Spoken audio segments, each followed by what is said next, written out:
আমি ভিতর থেকে দুটো মোরানি মারলাম, মোরানি মেরেই তারপরে আমি নিচে নেমে গেলাম। সো এই জিনিসটা আমার কাছে খুবই ভালো লেগেছে। যা কিছু দেখতে পাচ্ছেন এগুলো হচ্ছে সব ট্যুরিস্টদের জন্য বা ইতালির বিভিন্ন স্থান থেকে মানুষ ঘুরতে আসে, এদের জন্য হচ্ছে বড় হোটেল হচ্ছে ওই যে ওই হোটেলটা দেখতে পাচ্ছেন এখানে। ইতালির ভূমিকম্পের দেশ।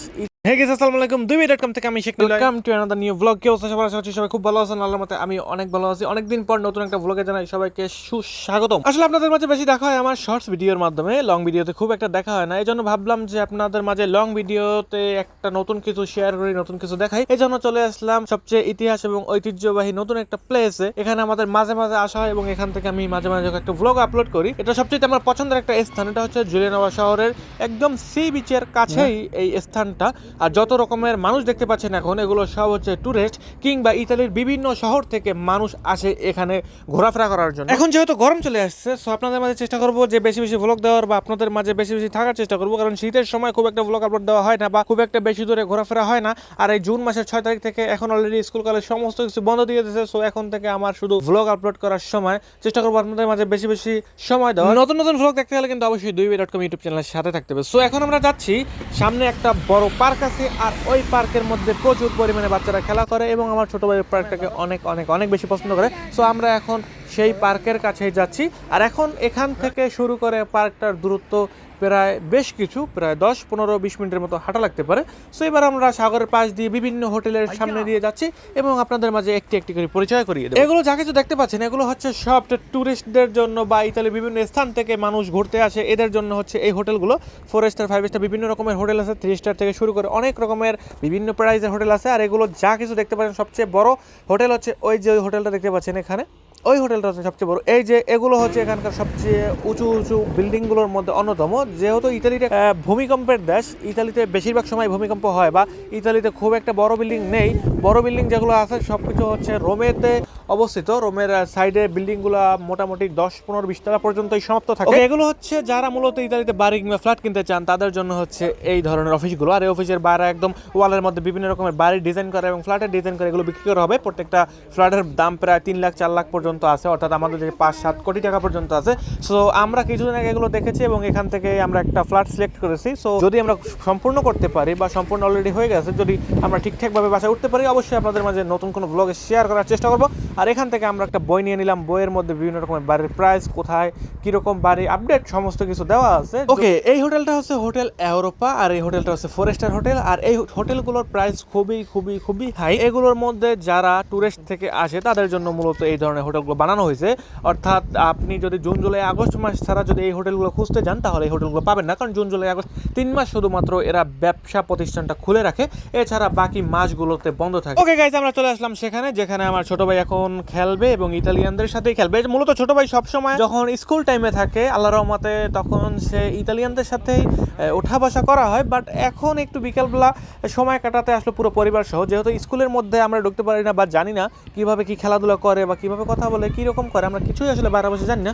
সো এই জন্য ভাবলাম যে বিকালবেলা আমরা এমন একটা স্থানে যাই যেখানে বাচ্চারা মিলে অনেক প্রকার খেলা করতে পারে। সো আজকে বাচ্চাদের পরিমাণটা মোটামুটি ছিল, মাঝে মাঝে এখানে প্রচুর পরিমাণ বাচ্চারা হয়। আর আজকের দিনটা মোটামুটি বাচ্চারা বেশিরভাগ এখানে বাচ্চারা খেলাধুলা করতে আসে শনিবার কিংবা রবিবারের সময়। সো আমরা যেদিন গেছিলাম এটা ছিল শুক্রবার। আমরা এখন যেখানে আছি এটা হচ্ছে জুলিয়ানোভা টুরিস্ট পয়েন্টে আছি। আর এই টুরিস্ট পয়েন্টটা সবচেয়ে সবচেয়ে সবচেয়ে বেশি ভালো লাগে জুন জুলাই আগস্ট, অর্থাৎ বছরে 3-4 মাসের মতো এখানে বেশি আনন্দ হয়। বাকি মাসগুলোতে মোটামুটি, এই 3 মাসে এত পরিমাণে ভালো লাগে এর কারণ হচ্ছে যে 3 মাসের সময় পুরো ইউরোপ জুড়ে স্কুল কলেজ সমস্ত কিছু বন্ধ থাকে এবং ইউরোপের বড় বড় প্রতিষ্ঠানগুলোও বন্ধ থাকে। এই 3 মাস গরমের ছুটি কাটায় ওরা সবসময় এবং এই ছুটি কাটানোর জন্য ইতালির মানুষও এখানে আসে। ইতালির মানুষও বিভিন্ন দেশে যায়, বিভিন্ন দেশের মানুষ আবার ইতালিতে ঘুরে ফিরে আসে। সো এই জন্য এখানে যাওয়ার পর নতুন নতুন মানুষ, নতুন নতুন মানুষের মুখ দেখা, নতুন নতুন মানুষের ব্যবহার দেখা, আরও অনেক কিছু দেখা যায়। আর বিশেষ করে এখানে আমাদের দেশের বিভিন্ন রকমের মানুষজন আসে না, যার জন্য আসলে এখানে চলাফেরা করতে খুবই খুবই খুবই বেশি ভালো লাগে। মূলত যেখানে বাংলাদেশি মানুষ থাকে ওখানে আমার আবার যেতে খুব একটা বেশি ভালো লাগে না। সো এই জন্য আসলে এই স্থানটা আমার কাছে খুবই ভালো। আর আরেকটা কথা হচ্ছে, মহান আল্লাহ তাআলা আমাদের জন্য যে ফ্ল্যাটটা লিখে রেখেছেন ওই ফ্ল্যাটটা থেকে এই টুরিস্ট পয়েন্টের দূরত্ব আপনি বলতে পারেন যে আপনি 10-15 মিনিটের মতো হাঁটাচলা করলে এই টুরিস্ট পয়েন্টে আসতে পারবেন। সো আমরা এর খুব কাছেই থাকি এবং টানা 3 মাস আমরা এখানের যত রকমের উৎসব আনন্দ আছে সমস্ত কিছু আমরা এখানের ভাগিদার হয়ে সো ছোট ভাই অনেক খেলাধুলা করলো, কারণ আপনারা দেখতে পাচ্ছেন যে আমরা যখন এখানে এসেছিলাম তখন এখানে প্রচুর পরিমাণে রোদ ছিল। এখন অলরেডি রোদ চলে যাওয়ার সময় হয়ে গেছে, আর এখান থেকে আমাদেরও যাওয়ার সময় হয়ে গেছে। তো ছোট্ট একটা ভ্লগ ছিল, এখন পর্যন্ত ভ্লগ শেষ হয় না, আর একটু কিছু বাকি আছে। এবার আমি আসলে উপরে উঠলাম, কারণ এর উপরে আমি একবারও এখন পর্যন্ত উঠি নাই। আপনাদের ভিডিও করার জন্য আসলে দেখলাম যে আসলে ভিতরে কি আছে, এই জন্য আসলে উপরে একটু ওঠা, আপনাদের মাঝে একটু শেয়ার করতে যাচ্ছি। সো ভিতরে ওঠার পর দেখলাম যে সঠিকভাবে কাটকোট দিয়ে একদম বাচ্চাদের মতো করে খেলনা বানানো হয়েছে, ছোট্ট ছোট্ট করে সিঁড়ি বানানো হয়েছে, যাতে করে বাচ্চারা উঠতে পারে বা বাচ্চারা নিচে পড়ে গেলেও যেন কোনো রকমের ক্ষতি না হয়। আর এগুলো নিচে যে রাস্তার মতো দেখতে পাচ্ছেন, ওগুলো রাস্তা না, ওগুলো হচ্ছে নর্মাল কার্পেট জাতীয় বা প্লাস্টিক জাতীয় কিছু দিয়ে বানানো হয়েছে। এরপর আমি আসলে এই যে ভিতরে যে এটাকে কি বলে, ইতালিয়ান ভাষায় বলে শিবলো, আমাদের দেশি ভাষায় আপনার পিচ্ছিল বলে, মানে পিছলা জাতীয় জিনিসের মধ্য দিয়ে যে মানুষ আসলে নামে, ঠিক এই জিনিসটাতে আমি আসলে অনেক ভালো লেগেছে ভিতরে যখন আমি ঢুকি। কারণ ভিতরে ঢোকার পর কয়েকটা ঘুরানি মারার পরে তারপর আসলে নিচে নামিয়ে রাখে। সো এরপর আমার ছোটো ভাইয়ের কাছে ক্যামেরাটা দিলাম। ছোটো ভাই মূলত ক্যামেরা ধরে না, বাট তারপর আজকে ছোটো ভাইয়ের ক্যামেরাটা দিলাম। ক্যামেরাটা দেওয়ার পর ছোটো ভাই ভিডিও করলো এবং আমি ভিতর থেকে দুটো মোরানি মারলাম। মোরানি মেরেই তারপরে আমি নিচে নেমে গেলাম। সো এই জিনিসটা আমার কাছে খুবই ভালো লেগেছে, যদিও অন্য মানুষের দেখে আমাকে দেখে হাসতে পারে, কারণ এগুলো আমার জন্য না।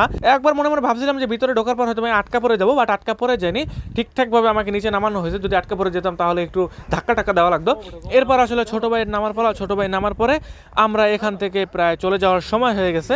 এরপর ছোটো ভাই নামার পরে এখানে আরও কয়েকটা রকম খেলনা দেখতে পেলাম। খেলনা দেখার পরে আমরা আগের প্লেসে চলে আসলাম। আর আসার পরে এখানে দেখলাম যে বাতিটাতে অলরেডি অন করে দিয়েছে, কারণ আমরা যখন আসলাম তখন বাতি ছিল না। আর এখানের যে বাতিগুলো ডিজাইনগুলো প্রতিটা ছিল মারাত্মক কালারের।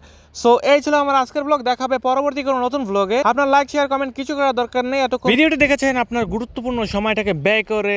সো দেখা হবে পরবর্তী কোনো নতুন ব্লগে। ভালো থাকবেন, সুস্থ থাকবেন, বাই বাই।